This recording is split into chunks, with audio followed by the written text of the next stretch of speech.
Once more ரொம்ப நாளைக்கு அப்புறம் மணிரத்னம் ஸ்டைல்ல அழகான ஒரு காதல் காவியம் பார்த்த ஃபீல். இப்ப கரண்ட்ல லவ் பண்ற எல்லா இளைஞர்களுக்கும் ரொம்ப ஃபேவரபிளான மூவினா இந்த ஒன்ஸ் மோரை சொல்லலாம். கான்செப்ட் வைஸ் இந்த ஸ்டோரி எனக்கு ரொம்ப எமோஷனலா கனெக்ட் ஆயிடுச்சு. ரொம்ப ஆனஸ்டா சொல்றேன், இப்படி ஒரு படத்தை வாழ்க்கையில மிஸ் பண்ணிடாதுங்க. ரொம்ப அழகான ஒரு காவிய கதை தான் இந்த ஒன்ஸ் மோர். சரி வாங்க படத்தோடைய ஒன்லைன் என்னன்னு பார்க்கலாம். காலேஜ் டைம்ல இந்திரான்ற பொண்ணை லவ் பண்ணிட்டு இருக்க நம்ம ஹீரோ சடன்லி இந்திரா நம்ம ஹீரோவுடைய லைஃபை விட்டு போக சோ அதை தாங்கிக்க முடியாத நம்ம ஹீரோ மென்டலி ரொம்ப அஃபெக்ட் ஆகி ஒவ்வொரு நாளும் அணுவா செத்துக்கிட்டு 8 வருஷ வாழ்க்கையை கடந்து வராரு. சோ அகைன் 8 வருஷத்துக்கு அப்புறம் ரெண்டாவது ஹீரோயினி அஞ்சலி நம்ம ஹீரோவுடைய லைஃபுக்குள்ள வர சோ நம்ம ஹீரோ இழந்த சந்தோஷத்தை எல்லாமே மீட்டு கொடுக்குறாங்க நம்ம அஞ்சலி. நம்ம ஹீரோ ரகு அண்ட் அஞ்சலி ரெண்டு பேருமே என்கேஜ்மெண்ட்லாம் முடிச்சுட்டு கல்யாணத்துக்கு ரெடி ஆகும் போது சடன்லி ஒரு ஃபோன் கால் இந்திரா கிட்ட இருந்து நம்ம ஹீரோக்கு உன்னை பாக்கணும்னு. இப்ப நம்ம ஹீரோ அந்த ஃபோன் காலுக்கு என்ன ரெஸ்பான்ஸ் பண்ண போறாரு, கடைசியா நம்ம ஹீரோ யாரை கல்யாணம் பண்ணிக்கிட்டாரு அப்படி சொல்லிட்டு ரொம்ப சுவாரஸ்யமா கூட்டிட்டு போன படம் தான் ஒன்ஸ் மோர். படத்தோட எண்ட்ல யாருமே எதிர்பார்க்க முடியாத மிகப்பெரிய திருப்பம் ஒண்ணு நடக்க போகுது. அது என்னன்னு தெரிஞ்சுக்க இந்த வீடியோவை ஸ்கிப் பண்ணாத பாருங்க. சரி வாங்க படத்தோட முழு கதைக்குள்ள போகலாம். அதுக்கு முன்னாடி நம்ம சேனலை சப்ஸ்கிரைப் பண்ணாம சப்ஸ்கிரைப் பண்ணிடுங்க, பக்கத்துல இருக்க பெல் பட்டனையும் பிரஸ் பண்ணிடுங்க. சோ படத்தோட கதை எப்படி இருந்துச்சு, இந்த லவ் ஸ்டோரி உங்களுடைய லைஃப்ல எப்படி கனெக்ட் ஆச்சு, என்னோட வாய்ஸ் ஓவர் எப்படி இருந்துச்சுன்னு மறக்காம கமெண்ட் பண்ணுங்க. கமெண்ட்ல உங்களுடைய லவ் ஸ்டோரியும் தெரிஞ்சுக்க ரொம்ப ஆவலா இருக்கேன். சரி கதைக்குள்ள போகலாமா. படத்தோட ஆரம்பத்துல நம்ம ஹீரோ ரகுவரனை தான் காட்டுறாங்க. நம்ம ஷார்ட்டா ரகுன்னு வச்சுக்கலாம். நம்ம ரகு ஒரு சைக்காட்டிஸ்ட் கிட்ட ட்ரீட்மெண்ட் எடுத்துட்டு வந்துட்டு இருக்காரு கிட்டத்தட்ட 7 வருஷமா. அந்த டாக்டர் நம்ம ஹீரோவை பார்த்து ஏதாவது சேஞ்சஸ் இருக்கு அவங்களுக்குள்ள அப்படின்ற மாதிரிலாம் கேட்க எனக்குள்ள எந்த மாற்றமும் நடக்கல, அதே நினைவுகள் அதே ஆறாத வழிகள் தான் இன்னும் ஓடிட்டு இருக்கு அப்படின்ற மாதிரிலாம் சொல்ல, சரி ரகு உன்னுடைய லைஃப்ல வேற யாராவது வந்தா நீ கண்டிப்பா இதெல்லாம் மறந்துட்டு அதை ஏத்துக்குவே அப்படின்ற மாதிரிலாம் அவங்க அட்வைஸ் பண்ணி அனுப்புறாங்க. அதுக்கு சான்ஸே இல்ல அப்படின்ற மாதிரிலாம் நம்ம ஹீரோ சொல்லிட்டு அங்கிருந்து கிளம்புறாரு. சோ அப்பதான் ஒரு விஷயம் புரிய வருது, நம்ம ஹீரோவுடைய பாஸ்ட்ல ஒரு முக்கியமான பர்சன் இருந்திருக்காங்க. அவங்க நம்ம ஹீரோ விட்டு போனதால் தான் நம்ம ஹீரோ இப்படி மென்டலா அஃபெக்ட் ஆயிருக்காரு அப்படி சொல்லிட்டு தெரிய வருது. சோ நம்ம ஹீரோ பத்தி சொல்ல போனா நம்ம ஹீரோ ரொம்ப ஃபன்னியா என்டர்டைன்மெண்டா ஜாலியா இருக்கிற ஒரு ஆளு 8 வருஷத்துக்கு முன்னாடி. இப்ப நம்ம ஹீரோ விட்டு இருக்கிறது எல்லாமே கோவம் மட்டும்தான். அந்த கோவத்துக்கான காரணம் அவருடைய பாஸ்ட். சோ அதை மறக்க முடியாம இருக்கிற லைஃபை வாழவும் முடியாத, யாருகிட்டயும் சகஜமா பேசாத ஒரு வாழ்க்கையை வாழ்ந்துட்டு வந்துட்டு இருக்கவர் தான் நம்ம ஹீரோ. சோ ஒரு நாள் வேலையை முடிச்சுட்டு வீட்டுக்கு போயிட்டு இருக்கும்போது நம்ம ஹீரோவுடைய பைக் சடன்லி பிரேக் டவுன் ஆக மெக்கானிக் ஷெட்ல விட்டுட்டு நம்ம ஹீரோவும் பஸ்ஸுக்காக வெயிட் பண்ணிட்டு இருக்காரு. பஸ் ஸ்டாண்ட்ல நம்ம ஹீரோவை கிராஸ் பண்ணி போன காரு அகைன் திரும்ப வர ஆரம்பிக்குது. யாருடா உள்ளன்னு பாத்தீங்கன்னா இந்த படத்தோடைய ஹீரோயினி அதிசி சங்கர், அவங்களுக்கு அஞ்சலின்னு பேரு. ஹாய் ரகு என்ன ஞாபகம் இருக்கா அப்படின்ற மாதிரிலாம் அஞ்சலி கிளாஸ் ஓபன் பண்ணி கேட்க எனக்கு எதுவும் ஞாபகம் இல்லையா அப்படின்ற மாதிரிலாம் நம்ம ஹீரோ ரகுவரன் ரிப்ளை பண்றாரு. உன் காலேஜ் ஜூனியர் பொண்ணு நான் அப்படின்ற மாதிரிலாம் நம்ம ஹீரோயினி இன்ட்ரோடியூஸ் ஆகுறாங்க.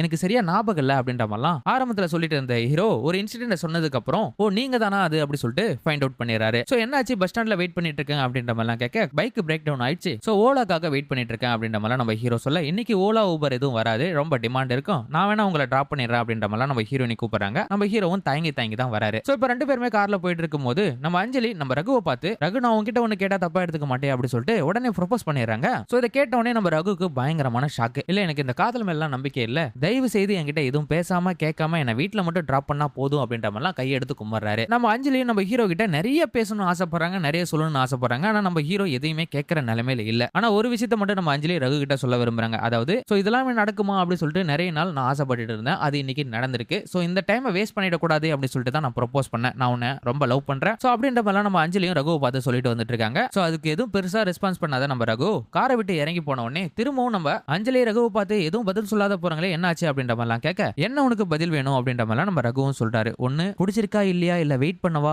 ஏதாவது ஒரு பதில சொல்லிட்டு போங்க அப்படின்ற மாதிரிலாம் நம்ம அஞ்சலி கேட்ட உடனே நம்ம ஹீரோ கிட்ட இருந்து வர பதில் என்னன்னா என்ன நீ லவ் பண்றதா நாளைக்கு 7 மணிக்கு உன் பேரண்ட்ஸை கூட்டிட்டு என் வீட்டுக்கு வந்துட்டு தட்ட மாத்திலாம் கல்யாணம் பண்ணிக்கலாம் அப்படின்ற மாதிரிலாம் சொல்றாங்க. சோ கட் பண்ணா அடுத்த நாள் தான் கட்டாங்க. நம்ம ஹீரோக்கு மனசு ரொம்ப கஷ்டமா இருந்தா போதும் அவரு சர்ச்சுக்கு கிளம்பி போயிடுவாரு. அது அவருடைய ஹாபின்னு கூட சொல்லலாம். சோ சர்ச்சில் ஒரு ஃபாதர் இருப்பாரு, அவர்கிட்ட தான் அவருடைய பர்சனல் லைஃப் எல்லாத்தையுமே ஷேர் பண்ணிட்டு வந்துட்டு இருக்காரு. அப்படி அஞ்சலி பார்த்த விஷயத்த எல்லாமே அந்த ஃபாதர் கிட்ட சொல்ல அந்த பொண்ணு நீ வர சொன்னா அந்த பொண்ணு எப்படி இருந்தாலும் வந்திருக்காது அப்படி சொல்லிட்டு நல்லாவே தெரியும், வேற ஏதாவது டாபிக் சொல்லு அப்படின்ற மாதிரிலாம் அந்த ஃபாதர் சொல்ல அங்க தங்க கதையே மாறுது. சோ அப்பதான் நம்ம ஹீரோ ஒரு விஷயத்த சொல்றாரு. ஆக்சுவலா நம்ம அஞ்சலி நம்ம ஹீரோ சொன்னதை கேட்டு அடுத்த நாள் 7 மணிக்கெல்லாம் அவங்க அப்பா அம்மாவை கூட்டு வந்து நம்ம ஹீரோ ரகுவோட வீட்டுல சம்பந்தம் பேசிட்டு வந்துட்டு இருக்காங்க. இதை பார்த்த நம்ம ஹீரோக்கு பயங்கரமான ஷாக்கு. என்னடா ஒரு பேச்சுக்கு சொன்னா எல்லாத்தையும் கூட்டு வந்து நிறுத்திட்டாலே அப்படி சொல்லிட்டு. சோ அதுக்கப்புறம் என்ன பேசுவாங்க, வழக்கமா தனியா பொண்ணு கிட்ட பேசணும் அப்படின்ற மாதிரி நம்ம ஹீரோ கேட்க அதுக்கப்புறம் அஞ்சலி கிட்ட போயிட்டு நம்ம ரகு பேச ஆரம்பிக்கிறாரு. பாரு அஞ்சலி, இந்த போல காதல் மேலேயும் கல்யாணத்து மேலேயும் எனக்கு பெருசா உடன்பாடு இல்ல, என்ன தொந்தரவு பண்ணாத, தயவு செய்து என்னை விட்டு போயிடு அப்படின்ற மாதிரிலாம் சொல்ல அதெல்லாம் எனக்கு தெரியாது, நான் உன்னைய தான் கல்யாணம் பண்ணிட்டேன், நீ எவ்வளவு டைம் வேணாலும் எடுத்துக்கோ, அது வரைக்கும் நான் உன்னை லவ் பண்ணிட்டு இருக்கேன் அப்படின்ற மாதிரிலாம் அஞ்சலி கேஷுவலா சொல்லிட்டு அங்கிருந்து கிளம்பி போயிட்டாங்க. சோ இப்போ வீட்டுல ரெண்டு வீட்லயும் பேசி முடிச்சிட்டாங்க. பொண்ணோட வீட்லயும் சரி மாப்பிளோட வீட்லயும் சரி பயங்கரமா உறவு கொண்டாட ஆரம்பிச்சிட்டாங்க. சோ ரகுவோட வீட்ல இருந்து எல்லாரும் கிளம்பி போனதுக்கு அப்புறம் ரகுக்கு ஒரு அக்கா இருக்காங்க. அக்கா அட்வைஸ் பண்றாங்க, இதை போல அந்த பொண்ணையை நினைச்சிட்டு வருத்தப்பட்டு இருக்காத, 8 வருஷம் கழிச்சு கடவுளா பார்த்து ஒரு வாய்ப்பு உனக்கு கொடுத்துருக்கான், இந்த வாய்ப்பை நீ மிஸ் பண்ணிடாத, உன்னை தேடி வந்த பொண்ணு, தயவு செய்து அவளை ஏத்துக்கோ, கொஞ்சம் யோசிச்சு பாரு அப்படின்ற மாதிரி அக்காவும் சொல்றாங்க. இந்த விஷயத்த எல்லாமே சர்ச் ஃபாதர்கிட்ட நம்ம ஹீரோ பேசிட்டு சொல்லிட்டு இருக்க ஃபாதரும் அக்கா சொன்னதுதான் சொல்றாரு. அந்த பொண்ணை கொஞ்சம் யோசிச்சுப்பாரு. சோ கடவுள் அடுத்த வழியை காட்டுறாங்கன்னா அது உன்னுடைய நல்லதுக்காக தான் கண்டிப்பா இருக்கும் அப்படின்ற மாதிரிலாம் அவரும் அட்வைஸ் பண்றாரு. இருந்தாலும் நம்ம ஹீரோவுடைய மனசுல அந்த காதல் அப்படின்ற ஒரு உணர்வே வர மாட்டேங்குது. அந்த கோவம் மட்டும் தான் அவருக்குள்ள இருக்கு. அப்படின்னா பாஸ்ட்ல மிகப்பெரிய ஏதோ ஒரு இம்பாக்ட் நம்ம ஹீரோவுடைய லைஃப்ல நடந்ததால் தான் சோ அவர் இந்த நிலைமையில இருக்காரு அப்படி சொல்லிட்டு நல்லாவே தெரிய வருது. சோ அடுத்தடுத்து பாருங்க நம்ம அஞ்சலி என்ன பண்ண ஆரம்பிக்கிறாங்கன்னா நம்ம ஹீரோ மேலேயே காதலை கொட்ட ஆரம்பிக்கிறாங்க. ஒவ்வொரு நாளும் நம்ம ஹீரோவை போய் பார்க்கறது, பேசுறது, அவங்களுக்கு தேவையானதை பண்றது, வெளியில கூட்டிட்டு போய் சுத்துறது அப்படி சொல்லிட்டு அவங்க நம்ம ரகுவை அப்படி லவ் பண்ண ஆரம்பிக்கிறாங்க. இருந்தாலும் நம்ம ரகு கூப்பிடுறாங்களே அப்படின்றதுக்காக தான் அவங்க கூட போறாங்க, பேசுறாங்க, பழகுறாங்க. சோ இப்படியே நாட்கள் நகர்ந்து ஓடிட்டு இருக்கு. அப்புறம் நம்ம ரகுவை பத்தி நம்ம ஹீரோயினி கொஞ்சம் கொஞ்சமா தெரிஞ்சுக்க ஆரம்பிக்கிறாங்க. சோ ஒரு நாள் பாருங்க நம்ம அஞ்சலி எனக்கு நாளைக்கு பர்த்டே, உங்ககிட்ட கிஃப்ட் எது நான் எதிர்பார்க்கல, கேட்கவும் மாட்டேன், ஆனா நீ கண்டிப்பா என்னுடைய பர்த்டே ஃபங்க்ஷனுக்கு வந்தாகணும் அப்படி சொல்லி கூப்பிடுறாங்க. நம்ம ஹீரோவும் கிளம்பி போறாரு. நான் பர்த்டே பார்ட்டிலாம் வரமாட்டேன்னு சொல்லிட்டதுக்கு அப்புறமும் நம்ம ஹீரோ அங்க கிளம்பி போறாரு. அங்க போயிட்டு ஃபன்னியா ஜாலியா என்ஜாய் பண்றாங்க. ஆனா நம்ம ஹீரோவால மட்டும் ஃபோக்கஸ் பண்ணவே முடியல. நம்ம ஹீரோவை போட்டு ஃபோர்ஸ் பண்ண ஆரம்பிக்கிறாங்க எல்லாருமே, நீ ஜாலியா இருங்க அப்படி சொல்லிட்டு. ஆனா நம்ம ஹீரோ அந்த ஃபாஸ்ட் லைஃப்ல இருந்து வெளியே வர முடியாது, தவிச்சிட்டு இருக்காரு. சோ ஒரு கட்டத்துக்கு அப்புறம் பாருங்க நம்ம ஹீரோவை ஃபோர்ஸ் பண்ணதால அந்த பர்த்டே பார்ட்டில பயங்கரமா டென்ஷன் ஆயிராரு. அது மட்டும் இல்லாத ரொம்ப கோவப்பட்டு அங்க கீழ ஒரு கிளாஸை உடைச்சு அந்த பர்த்டே பார்ட்டியை டிசப்பாயின்மெண்ட் பண்ணிடுறாரு. அதுக்கப்புறம் நம்ம அஞ்சலி கிட்ட வந்து நான் தான் ஆரம்பத்திலே சொன்னேன்ல இதெல்லாம் எனக்கு செட் ஆகுது, தயவு செய்து என்னை விட்டு போயிடு. சோ பார் நான் இங்க வந்து இது ஒரு டிராமாவா மாறி இங்க எல்லாருக்கும் கஷ்டம் தான் ஏற்படுது. சோ திரும்ப திரும்ப சொல்றேன் என்ன தொந்தரவு பண்ணாத, இங்க இருந்து போயிடு அப்படின்ற மாதிரிலாம் ரொம்ப மனசு உடைச்சு பேசுறாரு. அதை பார்த்த உடனே நம்ம அஞ்சலியும் பயங்கரமா சங்கட்டமாயிடுறாங்க. அதுக்கப்புறம் பாருங்க நம்ம ஹீரோ தான் ஒரு கிளாஸை உடைச்சிட்டாரு, கையில ஃபுல்லா ரத்தமா வந்துட்டு இருக்கு. அவரு அங்க இருந்து கிளம்பி போயிடுறாரு. இன்னொரு சைடு பார்த்தா நம்ம ஹீரோயினியும் அதாவது நம்ம அஞ்சலியும் நம்ம ஹீரோ கிட்ட பேசுறது இல்ல, நம்ம ஹீரோவும் அஞ்சலிக்கு என்னாச்சு ஏதாச்சு அப்படின்னு சொல்லிட்டு கண்டுக்காத. சோ இப்படியே ஒரு வாரங்கள் கடந்து போயிட்டு இருக்கு. ஒரு வாரத்துக்கு அப்புறம் நம்ம ஹீரோக்கு திடீர்னு ஒரு ஃபோன் கால், உடனே ஹாஸ்பிட்டலுக்கு வாங்க அப்படின்னு சொல்லிட்டு ஹாஸ்பிட்டல் போய் பார்த்தா தான் தெரியுது நம்ம ஹீரோயினி கூட வேலை செய்யற ஒரு பையன் பிரேக்கப் ஆயிடுச்சு அப்படி சொல்லிட்டு சூசைட் பண்ணிக்கிறான். சோ அதை பார்த்தா நம்ம ஹீரோக்கு அவ லைஃப்ல என்ன மாற்றம் ஏற்பட்டுச்சு அப்படிலாம் தெரியல. அவன கிட்ட போயிட்டு நீ யாரு வேணும்னு சொல்லி நினைச்சு தான் சூசைட் பண்ணிக்க முடிவு பண்ண, ஆனா கடவுளா பார்த்து உனக்கு இன்னொரு சான்ஸ் கொடுத்துருக்கான், அதெல்லாமே மறந்துட்டு அடுத்தது என்னன்னு யோசிச்சு உன் லைஃபை இம்ப்ரூவ் பண்ணிக்க பாரு அப்படின்ற மாதிரிலாம் அட்வைஸ் கொடுத்துட்டு நம்ம ஹீரோவும் அங்க இருந்து கிளம்பிடுறாரு. அதுக்கப்புறம் தான் அவரே யோசிக்க ஆரம்பிக்கிறாரு அவனுக்கு அட்வைஸ் பண்ணதுக்கு அப்புறம் தான். சோ நம்ம பின்னாடி நம்மள சுத்தி வரவல நம்ம ஏன் இவ்வளோ அவாய்ட் பண்றோம், இதெல்லாம் சரியில்லைன்னு புரிஞ்சதுக்கு அப்புறம் நம்ம ரகு என்ன பண்றாருன்னா அஞ்சலி கூட அகைன் தொடர்ந்து பழக ஆரம்பிக்கிறாரு, பேச ஆரம்பிக்கிறாங்க. ஒரு கட்டத்துக்கு மேல இவங்க ரெண்டு பேருமே லவ் பண்ணவும் ஆரம்பிக்கிறாங்க. சோ ஒவ்வொரு நாளும் பாருங்க நம்ம ஹீரோவை தேடி நம்ம அஞ்சலி வந்துட்டே இருக்காங்க. சோ அவங்களால எவ்வளவு காதல கொடுக்க முடியுமோ அந்த அளவு காதல கொடுத்துட்டு வந்துட்டு இருக்காங்க ரொம்ப அன்பாகவே. சோ ஃபேமிலி கூடயும் ரொம்ப அட்டாச்மெண்ட் ஆயிடுறாங்க. இதெல்லாமே பாக்குற நம்ம ரகுக்கு நம்மளுடைய லைஃப்ல இது ஒரு சேஞ்சிங் மூமெண்டா இருக்கும், இவங்களை நம்ம ஏத்துக்கலாம், கல்யாணம் பண்ணிக்கலாம் அப்படி சொல்லிட்டு அவரும் என்கேஜ்மெண்ட்க்குலாம் ஓகே சொல்லிடுறாரு. என்கேஜ்மெண்ட்டும் ரொம்ப சீரும் சிறப்புமா ஃபேமிலியோட பயங்கரமா செலிப்ரேட் பண்றாங்க. நம்ம ஹீரோ ஃபாஸ்ட்ல நடந்த எல்லாத்தையும் தூக்கி ஓரம் போட்டுட்டு இதுக்கப்புறம் அஞ்சலி தான் வாழ்க்கை அப்படி சொல்லிட்டு அந்த என்கேஜ்மெண்ட்ல பழைய ரகுவா ஜாலியா என்டர்டைன்மெண்டா ஃபன்னியா மாறி சோ என்கேஜ்மெண்ட்டை செலிப்ரேட் பண்ணிட்டு இருக்கும்போது திடீர்னு நம்ம ஹீரோக்கு ஒரு ஃபோன் கால். யாருடான்னு பாத்தீங்கன்னா நம்ம ரகுவோட காலேஜ் கேர்ள் ஃப்ரெண்ட் இந்திரா தான். ரகு நான் உனக்கு இந்த நேரத்துல ஃபோன் பண்ணிக்கிறது ரொம்ப தப்பு தான், உன்னை டிஸ்டர்ப் பண்ணிருக்க கூடாது, ஆனா நான் உன்னை உடனே மீட் பண்ணி ஆகணும், நைட் 9 மணிக்கு வேளச்சேரி பஸ் ஸ்டாண்ட்ல மீட் பண்ணலாமா அப்படின்ற மாதிரிலாம் கேட்க நம்ம ஹீரோ எதுவுமே பதில் சொல்லாத இருக்க உடனே நம்ம இந்திரா கண்டிப்பா நீ வரணும் அப்படின்ற மாதிரிலாம் சொல்லி போனை கட் பண்ணிடுறாங்க. இதை கேட்ட உடனே நம்ம ஹீரோக்கு என்ன பண்றது எது பண்றதுன்னு ஒண்ணுமே புரியல. சோ அந்த ஃபோன் கால் வந்ததுக்கு அப்புறம் நம்ம ஹீரோ பயங்கரமா அப்செட் ஆயிராரு. அதுக்கப்புறம் அந்த ரிசப்ஷன்லாம் முடிஞ்சதுக்கு அப்புறம் அங்க போறாங்க இன்டர்வெலுக்கு அப்புறமா நம்ம ஹீரோ அவருடைய ஃபாஸ்ட் கதைக்கு போக ஆரம்பிக்கிறாங்க. சோ 8 வருஷத்துக்கு முன்னாடி நம்ம ஹீரோ எப்படி இருந்தார்னா அவருடைய காலேஜ் லைஃப்ல ஒரு பயங்கர என்டர்டைன்மெண்டான பர்சன். ஆக்சுவலா சொல்ல போனா நம்ம ஹீரோவும் அவங்க கேங்கும் ஒரு கான்செப்ட் எடுத்து நடத்துறவங்க, சாங் கான்செப்ட்லாம். சோ அப்படிதான் ஒரு நாள் ரகுவோடைய காலேஜ் லைஃப் என்னவோ கேரளாவில் தான். கேரளாவில் நடக்கிற கான்செப்ட்ல காலேஜ்ல ஒரு கான்செப்ட் பண்ணிட்டு இருக்கும் போது தான் முதல் முறையா நம்ம ஹீரோ இந்திராவை காலேஜ்ல பாக்குறாரு. இந்திரா அதே காலேஜ்ல ஸ்டூடெண்ட்டுக்கு டான்ஸ் பர்ஃபார்மன்ஸ் சொல்லி கொடுத்துட்டு இருக்காங்க. அதை பார்த்தா நம்ம ஹீரோ காதல் வயப்படுறாரு. நம்ம ரகுக்கு இந்திரா மேல காதல் வர ஒரு கட்டத்துக்கு அப்புறம் இந்த கான்செப்டை இந்த டைமுக்குள்ள பண்ணி ஆகணும் அப்படின்றதுக்காக நம்ம ஹீரோவுடைய கான்செப்ட் நடக்க வேண்டிய இடத்துல இந்திராவுடைய கான்செப்டை வச்சுட்டு அதுக்கப்புறமா நான் பண்ணிக்கிறேன் அப்படின்ற மாதிரி ரிக்வெஸ்ட் பண்ணி நம்ம இந்திரா கிட்ட கேட்கறாங்க. இந்திராவும் ஓகே சொல்லிடுறாங்க. நம்ம ஹீரோவும் அவருடைய கான்செப்டை வெகு பிரம்மாண்டமா செய்யறாரு. அது மட்டும் இல்லாத அவர் பாடுற பாட்டு எல்லாமே நம்ம இந்திராவை நினைச்சுதான் பாடுறாரு. இது இந்திராவுக்கே புரிய ஆரம்பிக்குது. சோ இதுல இருந்தே ஒரு விஷயம் புரிய வந்துச்சு, நம்ம ஹீரோ ரகு நம்ம இந்திராவை பயங்கரமா லவ் பண்ண ஆரம்பிச்சாரு அப்படி சொல்லிட்டு நமக்கு மட்டும் புரியவில்லை, நம்ம இந்திராவுக்கும் புரிய வந்துச்சு. சோ கான்செப்ட் எல்லாமே முடிஞ்சதுக்கு அப்புறம் நம்ம இந்திரா கிட்ட இருந்து ஒரு ஃபோன் கால் நம்ம ரகுக்கு. என்னுடைய நம்பர் எப்படி உனக்கு கிடைச்சிச்சு அப்படின்னு நம்ம எல்லாம் சர்ப்ரைஸ் ஆகி நிக்க, உன் நம்பர் வாங்குறது பெரிய விஷயம் இல்ல, உடனே நான் உன்னை மீட் பண்ணும், வெளியே போலாம் அப்படின்ற மாதிரிலாம் சொல்ல நம்ம ஹீரோவும் இந்திரா கூட கிளம்பி போறாரு. சோ அதுக்கப்புறம் பாருங்க ரெண்டு பேருமே பீச் போறாங்க. பீச்ல போயிட்டு ஒருத்தருக்கு ஒருத்தர் நார்மலா பேசிக்க ஆரம்பிக்கிறாங்க. அப்பதான் நம்ம இந்திராவும் சரி ரகுவும் சரி உன்னை எனக்கு பிடிச்சிருக்கு என்ன உன்னை பிடிச்சிருக்கு நம்ம வேணா பழகி பார்க்கலாமா அப்படின்ற மாதிரிலாம் கேட்க, பழகி என்ன பாக்குறது நம்ம கல்யாணமே பண்ணிக்கலாம் அப்படின்ற மாதிரி நம்ம ரகுவும் சொல்றாரு. ரொம்ப அவசரப்பட வேணாம் அப்படின்ற மாதிரி நம்ம இந்திரா சொல்லிட்டு ரெண்டு பேருமே கொஞ்சம் கொஞ்சமா பழக ஆரம்பிக்கிறாங்க, பேச ஆரம்பிக்கிறாங்க, டேட் பண்ண ஆரம்பிக்கிறாங்க. சோ இவங்களுடைய காதல் ரொம்ப அழகா மலர்ந்து போயிட்டே இருக்கு. சோ அப்பதான் ஒரு விஷயத்த சொல்ல ஆரம்பிக்கிறாங்க நம்ம இந்திரா. நம்ம இந்திராவுக்கு அப்பா அம்மா மட்டும் தான், அப்பா இறந்து போயிட்டாரு. அப்பா ஒரு ஆர்மி மேன். நம்ம இந்திராவுக்கு அவங்க அப்பானா ரொம்ப பிடிக்குமா. சோ சின்ன வயசா இருக்கும் போதே அவங்க அப்பா இறந்து போனதால லாஸ்டா அவங்க அப்பா பார்டருக்கு போகும்போது நம்ம இந்திரா கிட்ட ஒரு ரிங்க கொடுத்துட்டு போயிருப்பாரு. இந்த ரிங்க எப்பயும் நீ தொலைக்காத வச்சிட்டு இருக்கணுமா அப்படின்ற மாதிரி அவங்க அப்பா அந்த ரிங்க கொடுத்துட்டு போயிருப்பாரு. ஆனா ஒரு கட்டத்துக்கு அப்புறம் அந்த ரிங்க நம்ம இந்திரா தொலைச்சிட்டு இருப்பாங்க. அப்படி தொலைச்ச மறுநாளே அவங்க அப்பா ஒரு குண்டடிப்பட்டு இறந்து போயிட்டாங்கன்னு சொல்லிட்டு தகவல் வருது. இதை கேட்ட உடனே இந்திரா பயங்கரமா உடைஞ்சு போயிட்டாங்களாம். சோ அவங்க மைண்ட்ல என்ன தோணுதுன்னு பாத்தீங்கன்னா, நம்ம இந்த ரிங்க தொலைச்சதுனால தான் அப்பா இறந்து போயிட்டாங்க அப்படி சொல்லிட்டு இன்செக்யூரா ஃபீல் பண்ணி அவங்களுக்குள்ளே வருத்தங்களை நிறைய கொட்டிக்க ஆரம்பிக்கிறாங்க. அதனால பல வழிகளையும் வேதனைகளையும் தாண்டி வந்திருக்காங்க. சோ இது வரைக்கும் எங்க அப்பா இறந்து போனதுக்கான காரணமே அந்த ரிங்குன்னு தான் சொல்லி நினைச்சிட்டு இருக்கேன். அந்த போல என் லைஃப்ல யாராவது ஒருத்தர் வந்துட்டாங்கன்னா அவங்கள மிஸ் பண்றது, அவங்கள இழக்கிறது எனக்கு ரொம்ப கஷ்டமா இருக்கும் அப்படின்ற மாதிரிலாம் அவங்களுடைய வழிகள் எல்லாமே ஷேர் பண்ணிட்டு இருக்கேன். நம்ம ஹீரோவும் அதெல்லாமே புடிச்சிக்கிட்டு, சரி இந்திரா நீ எதுக்கும் கவலைப்படாத, கடைசி வரைக்கும் நான் உன் கூட இருப்பேன் அப்படின்ற மாதிரிலாம் அவர் ஒரு ஹோப்பை கொடுக்குறாரு. அதுக்கப்புறம் இவங்க ரெண்டு பேருமே அவங்களுடைய காதலை கொஞ்சம் கொஞ்சமா பரிமாற ஆரம்பிக்கிறாங்க. இப்படியே இவங்களுடைய வாழ்க்கையும் கொஞ்சம் கொஞ்சமா நகர்ந்துட்டு இருக்கு. ஒரு நாள் பாருங்க, நம்ம ரகு இந்திராவுக்கு ஒரு கிஃப்ட் கொடுக்குறாரு. அது என்னடான்னு பாத்தீங்கன்னா ஒரு செயின். சோ இந்த செயினை நீ எப்பயும் தொலைக்காத வச்சிருக்கணும் அப்படின்ற மாதிரிலாம் அவங்க கழுத்துல மாட்டி விட, கண்டிப்பா இதை நான் தொலைக்காத தான் வச்சிருப்பேன் அப்படின்ற மாதிரிலாம் சொல்றாங்க. சோ அப்படியே கட் பண்ணா ஒரு சில நாளைக்கு அப்புறம் நம்ம ரகுவும் இந்திராவும் ரொம்ப க்ளோஸா இருக்காங்க. அந்த நேரத்துல பாருங்க, திடீர்னு அவங்களுக்கு என்ன ஆச்சுன்னு தெரியல.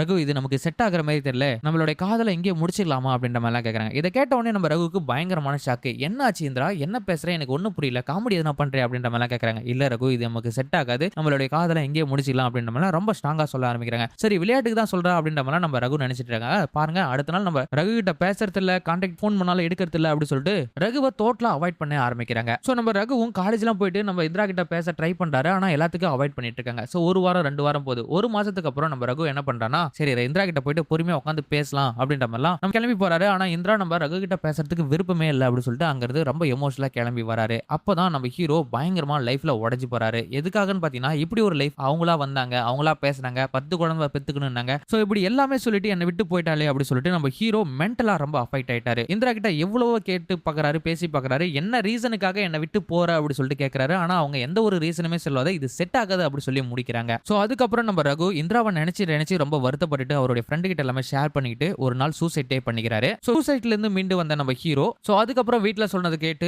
ஒரு வேலைக்கு போயிட்டு அவருடைய லைஃப் மூமெண்டே சேஞ்ச் ஆகுது கொஞ்சம் கொஞ்சமா. அதை தாண்டி சைக்காட்டிஸ்ட் கிட்ட ட்ரீட்மெண்ட்டும் பண்ணிட்டு வந்துட்டு இருக்காரு. அந்த போல நேரத்தில் தான் இப்ப அஞ்சலியை மீட் பண்ணி இப்ப என்கேஜ்மெண்ட் வந்திருக்கு அப்படின்ற மாதிரி ஒரு பிளாஷ்பேக்கை சொல்லி முடிக்கிறாங்க. சோ இப்ப இந்திரா கால் பண்ணதுக்கு அப்புறம் நம்ம ஹீரோ அந்த 9 மணிக்கு அந்த பஸ் ஸ்டாண்டுக்கு போறாங்க. இந்திராவும் கிளம்பி வராங்க. இந்திரா நம்ம ரகு பார்த்தோன்னே பயங்கரமா எமோஷனல் ஆகி நிறைய பேச ஆரம்பிக்கிறாங்க. ஆனா எதுக்குமே ரெஸ்பான்ஸ் பண்ணாத இருக்கிறாரு நம்ம ரகு. ஆனா இந்திரா என்கிட்ட ஏதாவது கேட்கணுமா, பேசணும்னு தோணலையா அப்படின்ற மாதிரிலாம் கேட்க, ஒரே ஒரு விஷயத்தை நான் உங்ககிட்ட கேட்கற ஆசைப்படுறேன் அப்படின்ற மாதிரி நம்ம ரகு இந்திராவை பார்த்து கேட்கறாங்க. அது என்னன்னு பாத்தீங்கன்னா, ஏன் சோ என்னை விட்டு போனே எதுக்காக அப்படின்ற ஒரே ஒரு ரீசனை மட்டும் தான் கேட்க ஆரம்பிக்கிறாங்க. அப்ப கூட பாருங்க நம்ம இந்திரா அந்த ரீசனை சொல்லவே இல்லை. சோ ஒரு சைடு என்கேஜ்மெண்ட்லாம் முடிச்சுட்டு நம்ம ரகுக்கும் அஞ்சலிக்கும் கல்யாணம் பண்றதுக்காக ப்ராசஸ் போயிட்டு இருக்கு. இன்னொரு சைடு பார்த்தா அஞ்சலிக்கு தெரியாம ரகு வந்து நம்ம இந்திராவை மீட் பண்ணி பேசிட்டு வந்துட்டு இருக்காங்க. சோ இப்படியே ஒரு சில நாட்கள் நகர்ந்து போயிட்டு இருக்க நம்ம இந்திரா ஒரு கட்டத்துக்கு அப்புறம் ரகு நான் பண்ணது எல்லாமே தப்பு தான், என்ன ஏத்துப்பியா அப்படின்ற மாதிரிலாம் கேட்கறாங்க. சோ நம்ம ரகு அதுக்கு பதில் சொல்லாத சைலண்டா தான் இருக்காரு. நான் உங்ககிட்ட ஒரே விஷயத்தை தான் கேட்டேன், அதுக்கான ரீசனை முதல்ல சொல்லு அப்படின்ற மாதிரிலாம் கேட்க, அப்பதான் நம்ம இந்திரா அந்த ரீசனை சொல்ல ஆரம்பிக்கிறாங்க. அது என்னடா ரீசன் பாத்தீங்கன்னா, நம்ம ரகு இந்திராவுக்கு ஒரு செயினை கிஃப்ட் பண்ணி இருப்பாங்க. அந்த செயினை பாத்தீங்கன்னா நம்ம இந்திரா தொலைச்சிட்டு இருப்பாங்க. சோ ஆரம்பத்துல அவங்க அப்பா கொடுத்த ரிங்க தொலைச்சதுனால தான் அவங்க அப்பா இறந்து போயிட்டாங்கன்னு சொல்லிட்டு நம்பிட்டு இருக்க நம்ம இந்திராவுக்கு அந்த செயினை தொலைச்சதுனால நம்ம ரகுக்கு ஏதாவது ஆயிடுமோ அப்படின்னு சொல்லிட்டு நினைச்சுதான் நீனாச்சும் சந்தோஷமா இருன்னு சொல்லிட்டு நான் உன்னை விட்டு போனேன் அப்படின்னு சொல்லிட்டு அந்த ரீசனை சொன்னாங்க. இதை சொன்ன உடனே நம்ம ஹீரோவுக்கு பயங்கரமான எமோஷன். இதை நீ ஆரம்பத்திலே சொல்லியிருக்கலாமே, நான் தான் ஆரம்பத்திலே சொன்னேன்ல இதெல்லாம் ஒரு மூட நம்பிக்கை, அதை நீயா போட்டுக்கிறது அப்படி சொல்லிட்டு. சோ இப்படி என்னோட 8 வருஷ வாழ்க்கையை வேஸ்ட் பண்ணிட்டே அப்படி சொல்லிட்டு ரொம்ப எமோஷனலா பேச ஆரம்பிக்கிறாங்க. அதுக்கு நம்ம இந்திராவும் சாரி இல்லாம கேட்கறாங்க. நீ சாரி கேட்கறதுனால இங்க ஏதாவது மாறிட போயிடுதா? ஒவ்வொரு நாளும் 8 வருஷமா நான் நரக வேதனையை அனுபவிச்சுட்டு இருந்தேன், இதெல்லாம் ஏன்? சோ இப்ப என்னால பதில் கூட சொல்ல முடியாத நிலைமையில இருக்கேன் அப்படின்ற நம்ம ரகு இந்திரா கிட்ட சொல்லிட்டு அங்கிருந்து கிளம்பி போறாரு. சோ கட் பண்ணா இன்னும் 2 நாள்ல நம்ம ரகுக்கு அஞ்சலிக்கும் கல்யாணம். சோ இந்த போல என்னோட லைஃப்ல நடக்குது அப்படின்ற மாதிரி அவருடைய ஃப்ரெண்டு கிட்ட ஷேர் பண்ணிட்டு இருக்க, ஃப்ரெண்டு ஒரே வார்த்தையை சொல்லிடுறாரு. அதாவது போனது போயிட்டோம், அதை பாஸ்டோட போயிட்டோம், அவளை ஏத்துக்க தேவையில்ல, அஞ்சலி உன்னை தேடி வந்த பொண்ணு, அவளுடைய வாழ்க்கையில ஏமாத்திராத, அவளை மிஸ் பண்ணிடாத அப்படின்ற மாதிரி அட்வைஸ் கொடுக்குறாரு. சோ இருந்தாலுமே அகைன் நம்ம இந்திரா நம்ம ரகுக்கு கால் பண்ண ஆரம்பிக்கிறாங்க. அவங்களுடைய பழைய போட்டோஸ் எல்லாமே ஷேர் பண்றது, அவங்க கூட கொஞ்சம் டீப்பா பழகலான்னு ஆரம்பிக்கிறது, அது எல்லாமே பார்த்துக்கிட்டு நம்ம ரகு என்ன பண்றாருன்னா இந்திரா கிட்ட போயிட்டு டீடெயிலா பேச ஆரம்பிக்கிறாரு. சோ என்ன வேணாலும் நீ சொல்லு, இதுக்கப்புறம் என்னோட லைஃப்ல நான் அஞ்சலியை மிஸ் பண்ண விரும்பல, நான் அவளை தான் கல்யாணம் பண்ணிக்க போறேன் அப்படின்ற மாதிரிலாம் சொல்லிட்டு நம்ம ரகுவும் அங்கிருந்து கிளம்பி போகிறாரு. சோ இந்த சைடு பார்த்தா நம்ம அஞ்சலிக்கும் ரகுக்கும் கல்யாண ப்ராசஸ் எல்லாமே ஸ்டார்ட் பண்ணிட்டு இருக்க ஒரு நாள் நம்ம ஹீரோ பயங்கரமான ஒரு குழப்பத்துல இருக்காரு. சோ சைடு இந்திரா வந்து இப்படி சொல்றாளே, இன்னொரு சைடு நம்ம அஞ்சலியை கல்யாணம் பண்ணிக்கதா அப்படி சொல்லிட்டு குழப்பத்துல இருக்க, பீச்ல உட்காந்து சோகமா வருத்தப்பட்டு இருக்கும்போது ஒரு நாள் அஞ்சலியை கூப்பிட்டு கேட்கறாரு, ஏன் என்ன உனக்கு பிடிச்சிருக்கு அப்படின்ற மாதிரிலாம் கேட்க, ரகு 48 மணி நேரத்துல கல்யாணத்தை வச்சுக்கிட்டு இப்ப கேள்வி கேட்கறியா அப்படி சொல்லிட்டு, ஆரம்பத்துல உன்னை எனக்கு ரொம்ப பிடிக்கும், அதாவது நீ எனக்கு ஆக்சிடென்ட் ஆகி கையை எடுத்துக்கிட்டு ஹாஸ்பிட்டல் போனல, அப்பவே உங்ககிட்ட வந்து பேசணும்னு ரொம்ப ஆசைப்பட்டேன், ஆனா என்னால முடியல, என்னைக்காவது ஒரு நாள் கண்டிப்பா உன்னை மீட் பண்ணுவோம்னு சொல்லி தோணுச்சு, உன்னை தான் லவ் பண்ணணும்னு சொல்லி தோணுச்சு, அதனாலதான் இதெல்லாம் நடந்துச்சுன்னு சொல்லிட்டு நான் நம்புறேன். சோ எப்படி இருந்தாலும் நீ என்ன அவாய்ட் பண்ணாலும் என்கிட்ட பேசாத போனாலும் உன்னை எனக்கு ரொம்ப பிடிக்கும் அப்படின்ற மாதிரிலாம் நம்ம ரகு ஆஃப் பண்ணிட்டு நம்ம அஞ்சலி அங்கிருந்து கிளம்பி போயிடுறாங்க. ஸோ அதுக்கப்புறமா ஃபிக்ஸ் பண்ணிட்டாரு, இதுக்கப்புறம் அஞ்சலியோட லைஃபை இதுக்கப்புறம் ஏமாத்தக்கூடாது அப்படின்னு சொல்லிட்டு கல்யாணத்துக்கு ரெடி ஆயிடுறாரு. ஸோ அந்த கல்யாணத்தோட நிகழ்ச்சி எல்லாமே ஒன்று ஒன்றா போயிட்டு இருக்கு. அந்த நேரத்தில் நம்ம இந்திராவும் கிளம்பி வராங்க. கல்யாணத்துக்கு முன்னாடி நடக்கிற அந்த ஃபங்க்ஷன்ஸ் எல்லாமே கலந்துக்கிறாங்க. ஒரு கட்டத்துக்கு அப்புறம் அகைன் திரும்பவும் நம்ம ரகு கிட்ட ரெக்வஸ்ட் பண்ணி கேட்டு பார்க்குறாங்க, என்னுடைய லைஃப்ல ஏத்துப்பியா இல்லையா அப்படின்னு சொல்லிட்டு. இல்ல சாரி என்னால் ஏத்துக்க முடியாது அப்படின்னு சொல்லிட்டு நம்ம ரகு சொன்னதுக்கு அப்புறம் நம்ம இந்திராவும் அங்கிருந்து கிளம்பி போயிடறாங்க. ஸோ ஒரு சைடு இது எல்லாத்தையுமே அஞ்சலி கிட்ட சொல்லணும் சொல்லிட்டு ஆசைப்படுறாரு. நம்ம கல்யாணத்துக்கு 2 மணி நேரத்துக்கு முன்னாடி போயிட்டு அஞ்சலி கிட்ட உங்ககிட்ட தனியா பேசணும் அப்படின்னு சொல்லிட்டு நடந்த கதை எல்லாமே அஞ்சலி கிட்ட சொல்றாரு. ஸோ அஞ்சலி கிட்ட இந்த விஷயத்த எல்லாமே சொல்லிட்டு வந்ததுக்கு அப்புறம் ஃப்ரெண்டு பயங்கரமா திட்ட ஆரம்பிக்கிறாரு. ஏன்டா இந்த நேரத்தில் இதெல்லாம் போய் சொல்லி தொலைற அப்படின்ற மாதிரிலாம் சொல்ல, திடீர்னு பார்த்தா நம்ம ரகுக்கு ஒரு ஃபோன் கால், அஞ்சலியை காணும் அப்படின்னு சொல்லிட்டு. நம்ம ரகு அங்கேயும் இங்கேயும் தேட ஆரம்பிக்கிறாங்க. வீட்டில் இருக்கிறவங்க எல்லாமே பயப்பட ஆரம்பிக்கிறாங்க. அஞ்சலி எங்கேயும் தேடியும் கிடைக்கல. ஒரு கட்டத்துக்கு அப்புறம் நம்ம ரகு அஞ்சலியோட லைஃபுக்குள்ள வந்ததுக்கு அப்புறம் இவருடைய லைஃப் எப்படி எப்படிலாம் மாறிச்சு அப்படி சொல்லி யோசிக்க ஆரம்பிக்கிறாரு. ஸோ பயங்கரமா எமோஷனல் ஆக ஆரம்பிக்கிறாரு, குழம்ப ஆரம்பிக்கிறாரு. நம்மள தேடி வந்த பொண்ணை நம்ம இப்படி மிஸ் பண்ணிட்டுமே அப்படி சொல்லி யோசிக்கிறாரு. ஸோ இப்போ அஞ்சலி எங்க போயிருப்பான்னு கூட தெரியலையே அப்படி சொல்லிட்டு பயங்கரமா அழுக ஆரம்பிக்கிறாரு. அப்பதான் அவருக்கு காதுல ஒரு சவுண்ட். அது என்னடா சவுண்ட்னு பாத்தீங்கன்னா சர்ச்சில் மணி சத்தம். அந்த மணி சத்தத்தை கேட்டு சர்ச்சுக்கு கிளம்பி போக ஆரம்பிக்கிறாரு. அந்த இடத்துல தான் நம்ம அஞ்சலி இருக்காங்க. ஆக்சுவலா சொல்ல போனா அஞ்சலி என்கேஜ்மெண்ட் முடிஞ்சதுக்கு அப்புறம் நம்ம ரகு கிட்ட ஒரு விஷயத்தை கேட்டிருப்பாங்க. அதாவது உன்னை தேடி தேடி வரேன்னு சொல்லிட்டு என்ன சிப்பா நினைக்கிறியா? ஸோ ஒரு நாள் உன்னை தேடாதான் நான் எங்கன்னா போயிட்டேன்னா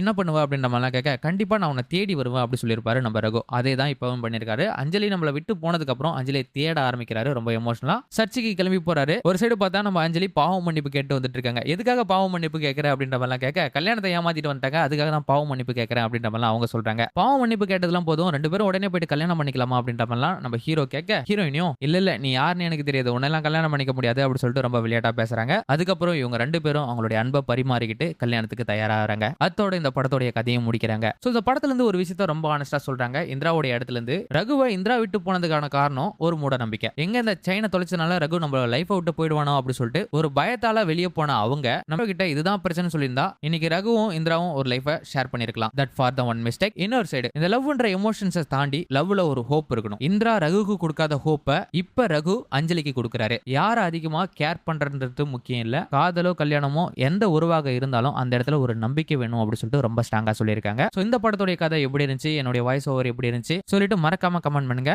நெக்ஸ்ட் வீடியோல பார்க்கலாம். Okay, take care, by.